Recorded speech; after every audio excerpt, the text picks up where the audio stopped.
In this video, I'm going to show you how you can stop Opera News notifications on your smartphone.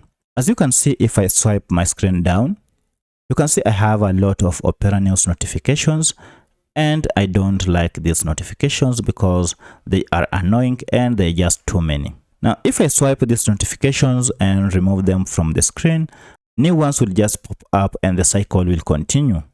Now, for the sake of this demonstration, I'm going to use Redmi Note 10. However, this process should work on any other Android smartphone. Now, to get started, go to your settings and open it. Now, from here, scroll down until you see an option called Apps, and here it is. Tap on it to open.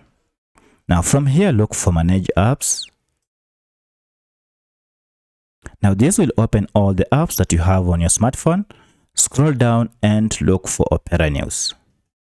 And my Opera News is here. The app is here. Tap on it to open.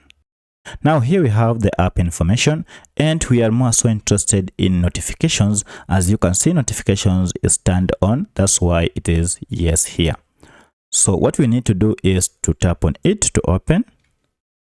And then we have an option either to turn off all the notifications, plus the vibration and the play sounds, everything, or select what you want to turn off using these options that are here. However, you can choose to turn off everything by toggling off this show notifications button. If we turn it off, you'll see that all the other notifications will be turned off, and therefore this will permanently solve the issue of Opera News notifications popping up on your screen. Now, if I swipe down my smartphone, you can see the pop-up notifications have disappeared, and this will never happen again unless I come again and or show notifications. So by following these steps, you'll be able to solve this issue. If you have any other question, let me know in the comment section. Otherwise, kindly hit the like button and subscribe to this channel to support me. Thank you for watching, and let's meet in the next video.